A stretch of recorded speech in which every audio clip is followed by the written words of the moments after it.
कर्पूरगौरं करुणावतारं संसारसारं। ओम शिवा, जय माता दी। आज विषय ले लेते हैं जो हमारी राशि की श्रृंखला चल रही है, तो उसमें बात कर लेते हैं जो आगे 2 राशियां उनके ऊपर।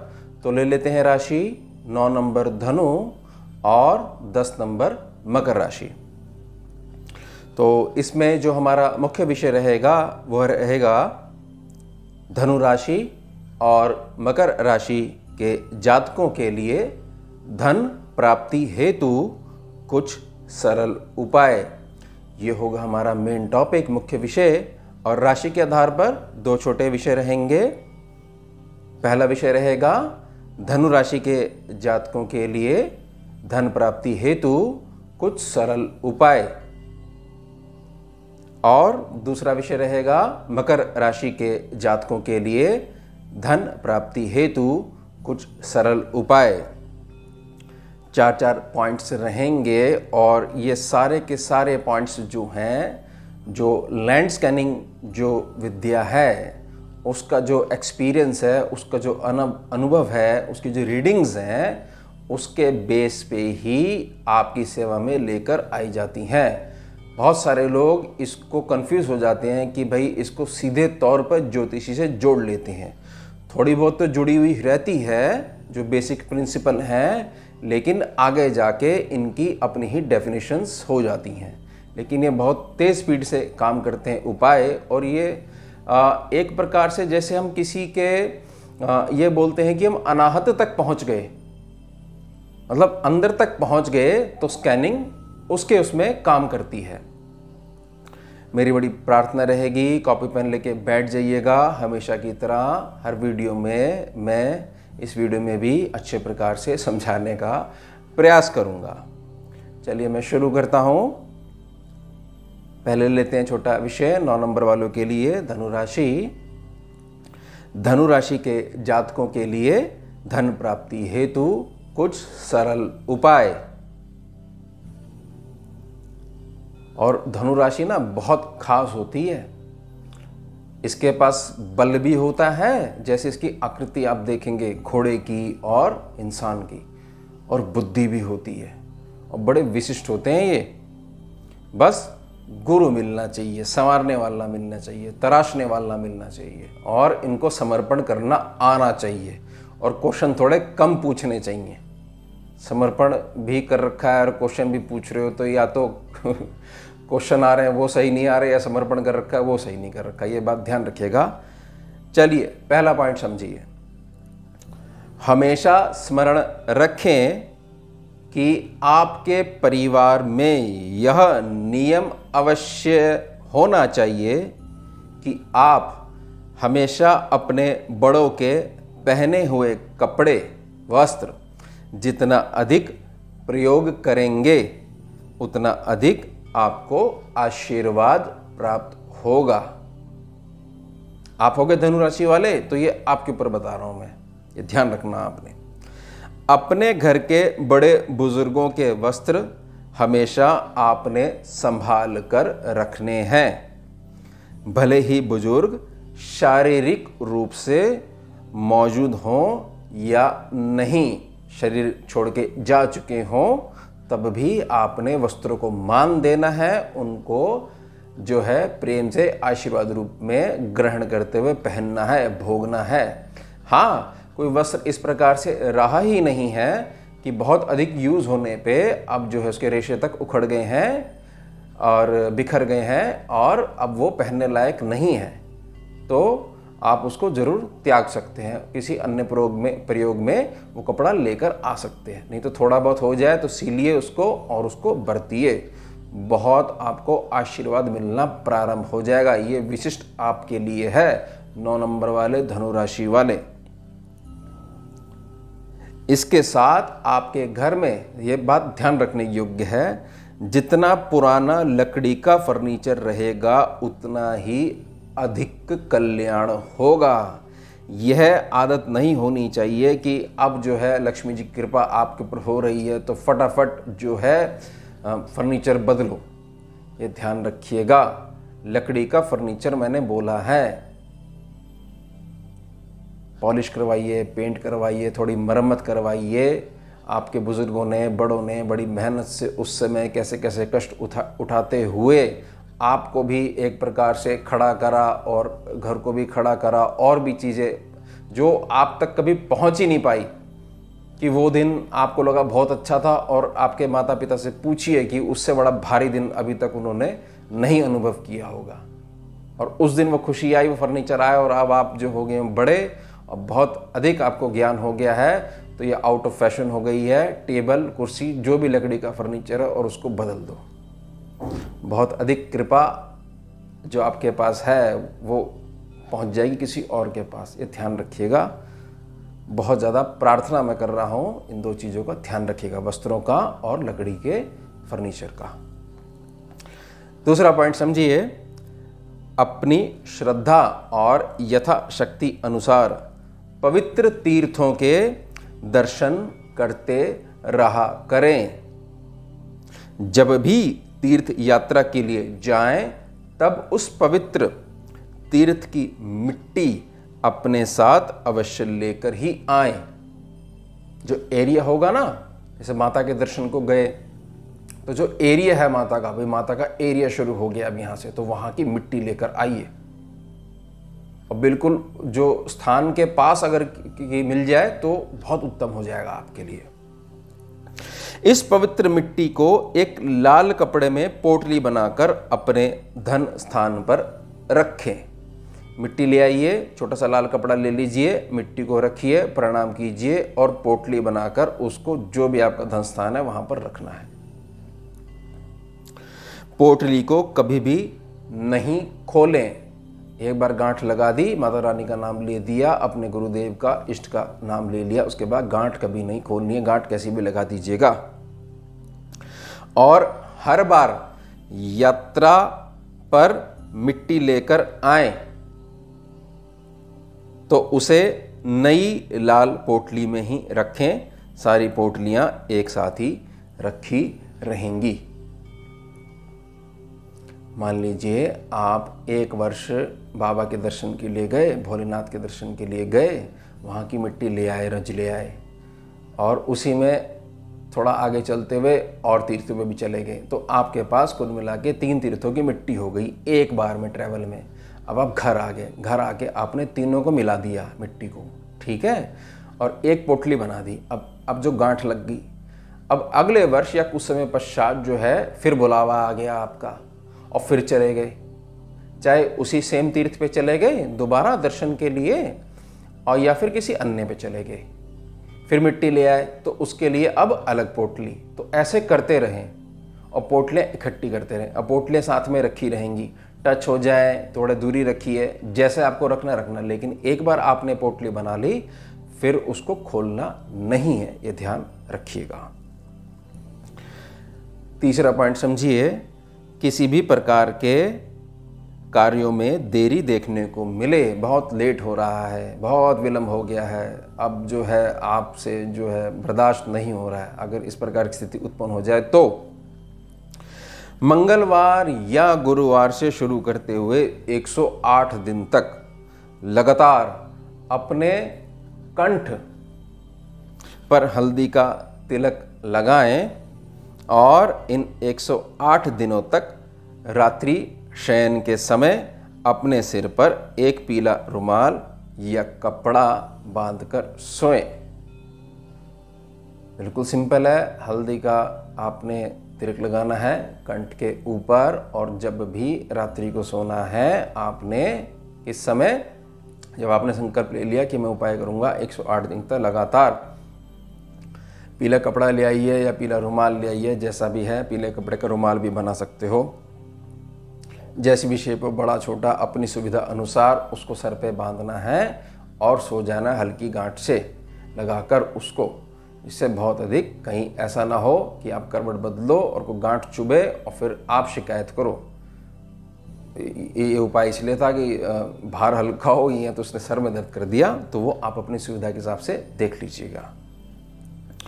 चौथा पॉइंट समझिए, हमेशा स्मरण रखें कि आपको अपना गुरु तत्व हमेशा संतुलित और ऊर्ध्व रखना है। ऊर्ध्व यानी ऊपर उठता रहे, जो ऊर्ध्वरेता भवा, इस प्रकार से आपने जो है रखना है। और कब रख पाओगे? जब गुरु तत्व से जुड़े रहोगे तभी रख पाओगे। इसलिए 18 पुराणों में से अपनी श्रद्धा अनुसार किसी भी एक पुराण की शरण में समर्पण करते हुए आजीवन दीक्षा ग्रहण करते रहें। नित्य पुराण गुरुदेव या पुराण भगवान को संध्या दीप दान करते ही रहें। संध्या दीप दान का मतलब हो गया उनकी आरती उतारिए, धूप दीप उनको दिखाइए और आजीवन दीक्षा ग्रहण करते रहे। मान लीजिए शिव महापुराण जो है 18 पुराण में से, या अग्नि पुराण है 18 पुराणों में से, आप एक की शरण में चले गए और गुरु रूप में, पुराण यानी प्राचीन, पुराना, तो वो गूढ़ ज्ञान जो है आपको प्राप्त हो रहा है। तो किसके द्वारा प्राप्त हो रहा है? तो पुराण आपके गुरुदेव हो गए और इष्ट की उसमें जो है ज्ञान है तो भगवान भी हो गए। तो जो आप रोज उसको पढ़ते रहोगे तो आजीवन दीक्षा ग्रहण जो है आप कर रहे हो। अब ये नहीं है कि आपने शिव महापुराण पूरी पढ़ ली और हाँ हमने पढ़ ली। देखिए, आपने पहली बार शिव महापुराण पढ़ी ना, तो उस समय आपकी चेतना कहाँ थी? आपकी चेतना थी पृथ्वी तत्व में, या चक्रों के हिसाब से समझ लीजिए कि शनि ग्रह के आसपास थी, यानी कि मूलाधार में थी। उसके बाद भगवान की कृपा से, दिव्य ज्योति के आशीर्वाद से थोड़ा सा प्रारब्ध में हल्का सा आपको पुण्य की बढ़ोतरी हुई, पुण्य मिला, फिर वो फल मिला। अब चेतना आपकी और ऊपर उठी, तो वही चीज जो आपने पहले पढ़ी अब दोबारा पढ़ोगे तो उसका आपकी चेतना के हिसाब से कोई दूसरा अर्थ आपको समझ में आएगा। तब आप इस बात को समझोगे कि लगातार अध्ययन करने से हमारी चेतना ऊपर उठती रहती है। हमारे समझने का तरीका कि पहले आपकी भावना अनुसार आप इन चीज़ों को ऐसा देखते थे और अब आपके गुरुदेव और इष्ट के आशीर्वाद से इन चीज़ों को अब ये ऐसे दिखाई पड़ती हैं, यानी आपका ज्ञान बढ़ रहा है, यानी चेतना ऊपर उठ रही है। कुंडलिनी शक्ति बोलते हैं चेतना को, समझ जाइएगा। तो ये उपाय आपने करना ही करना है। चॉइस दे दी मैंने स्कैनिंग में, नहीं तो मैं सीधा जो है अग्नि पुराण पे आ जाता, अग्नि तत्व हो गया ना 9 नंबर, उस पे आ जाता। लेकिन मैंने आपको चॉइस दे दी अपने अनुभव के हिसाब से, मेरी गुरु माँ ने जो ज्ञान दिया उसके हिसाब से कि भाई 18 में से कोई भी आप पुराण ले लीजिए। ये जरूर करना है आपने, बहुत कल्याण होगा। दूसरा छोटा विषय ले लेते हैं। मकर राशि के जातकों के लिए धन प्राप्ति हेतु कुछ सरल उपाय। इसमें भी 4 पॉइंट्स हैं। पहला पॉइंट लिखिएगा, समझाता हूं मैं। किसी भी प्रकार के शत्रु नाश हेतु बंदर या लंगूर के पैरों की मिट्टी एक छोटे से लाल कपड़े में बांधकर अपने साथ रखा करें। चाहे जेब में रखो, पर्स में रखो, कैसे मर्जी रखो, अपने साथ रखा करो। इनको बहुत वो होता है कि बहुत सारे शत्रु हमारे इकट्ठे हो गए। हालांकि जो आपकी भावना है और जो जैसी चेतना है उसी हिसाब से शत्रु आता है। वो आपके लिए तो बहुत बुरा है और दूसरे के लिए बहुत अच्छा है, उसके लिए भगवान हो गया। तो प्रॉब्लम कहाँ है? तो हमारी चेतना में प्रॉब्लम है। कर्म जो है वो आड़े आ गया है, तो वो हटाना है। खैर, ये ज्ञान वाली चीज़ों पे भी चर्चा करेंगे आगे, इस पे भी वीडियो बनाया करूँगा। नहीं तो लोग मुझे उसी कैटेगरी में रख देंगे कि गुरुजी आते हैं वो ग्रह के बारे में उपाय दे जाते हैं। हाँ, ये बात ठीक है, वो उपाय किसी से मिलते जुलते नहीं है, लेकिन हाँ कारगर भी बहुत हैं, तो मुझे उसमें रख लेंगे। और काम मेरे को गुरु माँ ने कुछ और दिया हुआ है, विद्या मेरे पास कुछ और है, तो इन पे भी बनेगी। चिंता ना करिए, सब कुछ होगा, समय अनुसार होगा, गुरु इच्छा अनुसार होगा। एक छोटे से लाल कपड़े बांधकर अपने साथ रखा करें। भाग्य उन्नति हेतु, या ऐसे समझिए कि 9वां सेक्शन जो कुंडलिनी में है उसके साथ 4था सेक्शन और 11वें सेक्शन को जोड़ने के लिए ये स्कैनिंग की लैंग्वेज है। और पिछले जन्म के जो पुण्य है वो सब अच्छे प्रकार से आराम से आपकी जो अमृत डोर है, जो नेक्टर पाइप है, उसके थ्रू आपको मिलते रहें, प्राप्त होते रहें, उसके लिए इसको बोलते हैं भाग्योन्नति हेतु गौशाला की मिट्टी का गीला तिलक धारण करें अपने आज्ञा चक्र पे, यहाँ पर अजना चक्र पे। गुरु स्थान होता है यहाँ, गुरु तत्व है।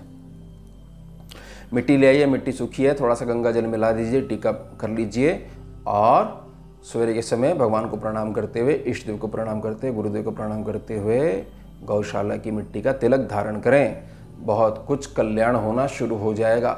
मतलब कल्याण से मेरा मतलब है ऐसा है कि तिलक लगाने से क्या होगा, तिलक लगाने से ऊर्जा का प्रभाव होगा और ऊर्जा का स्थानांतरण होगा।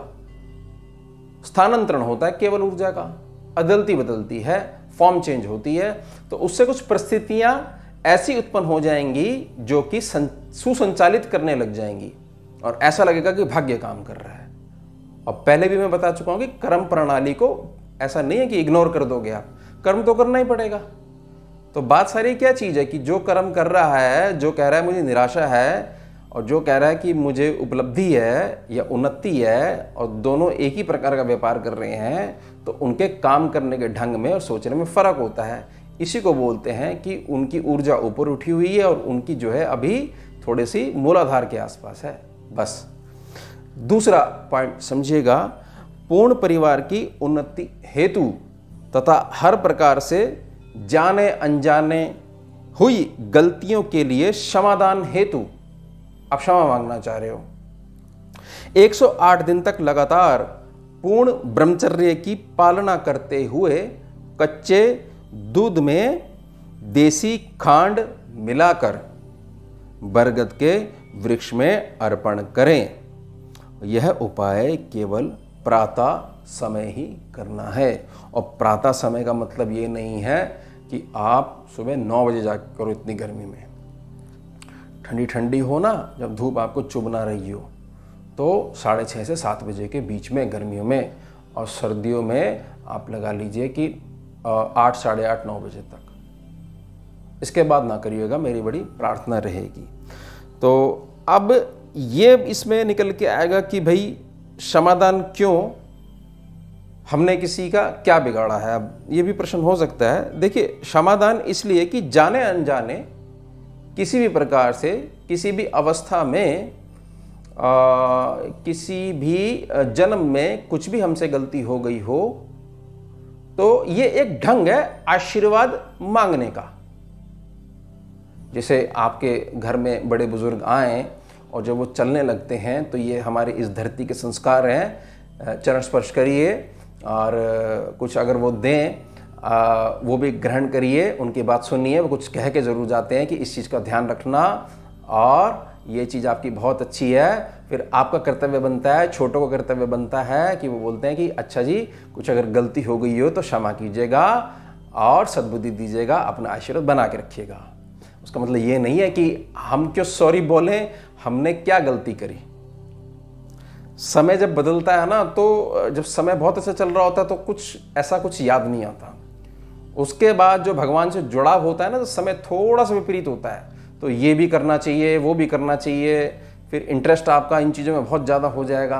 तो ऐसा ही नियम बना के रखो कि हमेशा जो है आपके कार्यों से सब प्रसन्न रहे, आप भी प्रसन्न रहो। और ये जो उपाय जो मैं ये लेके आया हूँ स्कैनिंग वाले और राशि के रूप में इनको समझा रहा हूँ, इनको भी करते रहो।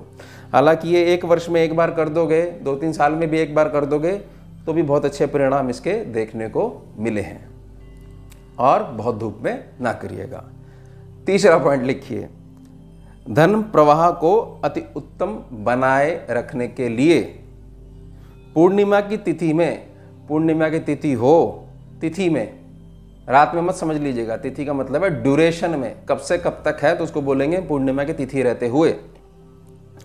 प्रातः समय अपने लाभ की अतिरिक्त ऊर्ध्व सीढ़ी देखने के पश्चात एक छोटी सी मटकी में ऊपर तक शहद भरकर मिट्टी का ढक्कन लगाकर लाल मौली से बांधकर घर से दूर जाकर निर्जन भूमि में दबा दें। अब ये लाइन बड़ी ज़्यादा ही शुद्ध हिंदी वाली हो गई होगी। अपने लाभ की एक अतिरिक्त ऊर्ध्व सीढ़ी देखने के पश्चात, मैं समझाता हूँ। मान लीजिए आप व्यापार में हैं या नौकरी में हैं, तो आपकी प्रमोशन हुई, तो ऊर्ध्व यानी ऊपर की तरफ और सीढ़ी मतलब कि एक स्टेप आप ऊपर आ गए। ठीक है, अब आप सेलिब्रेट करते हो ना कि हमारी प्रमोशन हो गई, हमें जो है बोनस मिल गया, हमारा प्रॉफिट जो है टर्नओवर इतनी बढ़ गई, तो सेलिब्रेट करते हो ना। तो यही चीज़ आपने क्या करनी है, धरती माता को प्रणाम करते हुए सेलिब्रेट करना है। अपने ढंग से जो करते हो वो भी करते रहो, और ये उपाय भी 10 नंबर वाले इसको प्रयोग में लेके आइएगा। ऐसा हो जाए जैसे ही आपकी थोड़ी सी जीवन में किसी प्रकार की भी खुशी आए, प्रमोशन आए, तो आपने क्या करना है, छोटी सी मटकी लेनी है और ऊपर तक शहद भरना है और मिट्टी का ढक्कन लगा दो, लाल मौली से बांध दो, घर से थोड़ी सी दूर जाकर जो भी निर्जन भूमि हो उसमें दबा दो। हमेशा याद रखिएगा, किसी भी प्रकार की आप वास्तु पूजन में करते हो, अपने प्लॉट पे, अपनी फैक्ट्री का आप मुहूर्त करवा रहे हो, पूजन करवा रहे हो, तो उसमें अगर किसी भी प्रकार की मटकी में या किसी भी शेप की किसी और धातु में कुछ भी भरकर अगर दबाते हो, तो जैसे मैंने इसमें प्रार्थना करी कि ऊपर तक शहद भरकर, तो उसमें ऊपर तक ही भरा जाता है। ये ध्यान रखिएगा। अगर मान लीजिए इस उपाय में जो शहद आपने भरा है वो आधी मटकी आपने भर दिया, छोटी सी मटकी लेके आधी मटकी भर दिया, तो ये इससे निकलने वाली जो ऊर्जा है वो न्यूट्रल ही हो जाएगी, नल वर्ड हो जाएगी, एग्जिस्ट ही नहीं करेगी, पकड़ में ही नहीं आएगी। तो मैंने सबके लिए बता दिया, किसी भी प्रकार का भूमि पूजन हो रहा है, भूमि के अंदर कुछ भी द्रव्य दबा रहे हो मटकी में डालकर या किसी चीज़ के अंदर भी डालकर, तो हमेशा ऊपर तक भरना होता है। तो देख लीजिएगा, कुछ भी दबा रहे हो, मान लीजिए देसी खांडी दबा रहे हो आप, तो मटकी में दबा रहे हो ना, तो ऊपर तक भरो, उसको पूरा फुल भरो, ये कहने का तात्पर्य है। और बहुत अच्छा उपाय है ये। और अंतिम पॉइंट समझिए, चौथा, आपके पूर्ण परिवार पर हमेशा बरकत, उन्नति, प्रगति, सुगति का आशीर्वाद बना रहे, इसके लिए आप हमेशा अपनी श्रद्धा अनुसार कौओं और मजदूरों को कुछ भी खाद्य सामग्री दान करते ही रहें। दोनों शनि में आते हैं उपायों में, कौवे और मजदूर।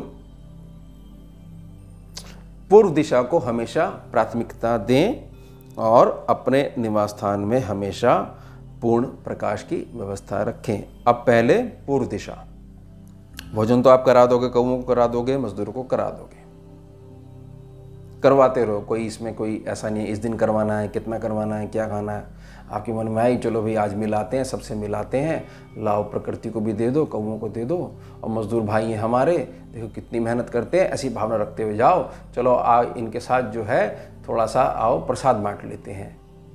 बस यही करना होता है, भावना देखते हैं शनि तो। और शनि जो है ना आपके हाथ जुड़वाना चाहते हैं, क्योंकि हाथ जोड़ोगे तभी वो फल से ला देंगे आपको, झुकोगे तभी तो फल वाला वृक्ष बनाएंगे, क्योंकि उन्होंने आपको, शनि ने आपको तैयार करना है कल्याण करने के लिए। और आप सीना तान के खड़े हो जाते हो, फिर वो 2.5 साल की वो छोटा वाला डिप्लोमा और वो 7.5 साल की बड़ी वाली डिग्री करनी पड़ती है, उससे बहुत घबरा जाते हो। हे भगवान ढैया आ गई, हे भगवान 7.5 आ गई, वो तो आनी है। 100 वर्ष तक की आयु तो 3 बार तो आएगी आएगी। पहली समझ जाओ ना वो आती क्यों है। खैर, अब ये जो प्राथमिकता देनी है, इसका क्या मतलब? प्राथमिकता देने का मतलब है कि आपके लिए वैसे तो सारी दिशाएं सेम है, क्योंकि स्पेस में चला जाओ तो कोई दिशा है नहीं, लेकिन फिर भी पूर्व दिशा की तरफ से ये स्कैनिंग में स्टडी है कि आपने हमेशा पूर्व दिशा को चुनना है। कहीं भी कोई भी चीज हो, आप ऑफिस में काम कर रहे हैं और आपके पास चॉइस है कि आप वहां के ईस्ट वाले सेक्शन में बैठेंगे, तो ईस्ट वाले सेक्शन को चुनिए। अपने प्लॉट लेना है तो ईस्ट फेसिंग लेना है। आप समझ रहे हो मेरी बात को? केवल ये नहीं है कि पूर्व दिशा, कहीं भी आपको काम आया, कोई चीज ऑफर आई है कि कहां से आई है, कि पूर्व दिशा की तरफ से आई है, तो उसको एकदम यस करिएगा। तो ऐसे जब डेली प्रैक्टिस करते रहेंगे और आपकी श्रद्धा और एक प्रकार से भावना पूर्व दिशा के प्रति जो है प्रगाढ़ होती जाएगी, तो आपके लिए और ज़्यादा लकी होती जाएगी। ध्यान रखिएगा। और पूर्ण प्रकाश की व्यवस्था रखें। इसका क्या मतलब है? पूर्ण प्रकाश की व्यवस्था रखने का मतलब ये चीज़ है कि घर में आप अगर ऐसी आदत रखते हैं कि आपको अंधेरा ही अंधेरा पसंद है, तो ये फिर से 9वें सेक्शन को वीक करने लग जाएगी। 9वां सेक्शन वीक होगा तो स्कैनिंग के हिसाब से चौथा वीक गया और 11वां भी टूटना शुरू हो जाएगा। 9, 4 और 11 ये ध्यान रख लीजिएगा। 10 नंबर वाले, आपके यहाँ स्टोर रूम भी है, अगर रोज 15 मिनट भी अगर वहाँ की लाइट जला देते हो तो एक प्रकार से वहाँ भी प्रकाश हो गया। छोटा वाला बल्ब जला दो। अब तो 1 वॉट की एलईडी भी आ गई है, 1 वॉट की, वो लगा दो। अगर ऐसा है कि बिजली वेस्ट नहीं करनी चाहिए, 5 मिनट जला दो। तो इससे क्या चीज़ होगी, तो यहाँ पर यह बात क्लियर हो जाएगी कि पूर्ण प्रकाश की व्यवस्था होनी चाहिए। मतलब आप अपने घर को किसी भी प्रकार से इग्नोर मत करिएगा। तो ये हो गया हमारे 4 पॉइंट्स 9 नंबर और 10 नंबर के लिए, और विषय हो गया हमारा धनु राशि और मकर राशि के जातकों के लिए धन प्राप्ति हेतु कुछ सरल उपाय। अब बची 11 नंबर और बची 12 नंबर, कुंभ और मीन। इसमें भी आगे बृहस्पति और शनि, और उसमें भी आगे शनि और बृहस्पति। शनि और बृहस्पति स्कैनिंग में जुड़े रहते हैं, एक साथ जुड़े रहते हैं, बहुत अंदर तक जुड़े रहते हैं। मतलब अगर आप शनि से एंटर करोगे तो बृहस्पति में निकल जाओगे स्कैनिंग में, लैंड स्कैनिंग में। बृहस्पति से एंटर करोगे शनि में मिल जाओगे। किसी भी प्रकार से इन 4 पॉइंट्स में वीडियो में कोई भी बात आपको समझ में नहीं आई हो तो यूट्यूब के कमेंट सेक्शन में जाके आप अपना प्रश्न लिख दीजिएगा। जैसा मुझे समय मिलेगा मैं आपके कमेंट्स को रीड भी कर लूँगा, और जो उत्तम और प्रभावी आंसर होगा मैं आपको ज़रूर ज़रूर ज़रूर रिप्लाई करूँगा। जुड़िए और जोड़िए। ओम शिवा, जय माता दी। सारम भुजगेन्द्रहारम कर्पूर गौरम करुणावतारम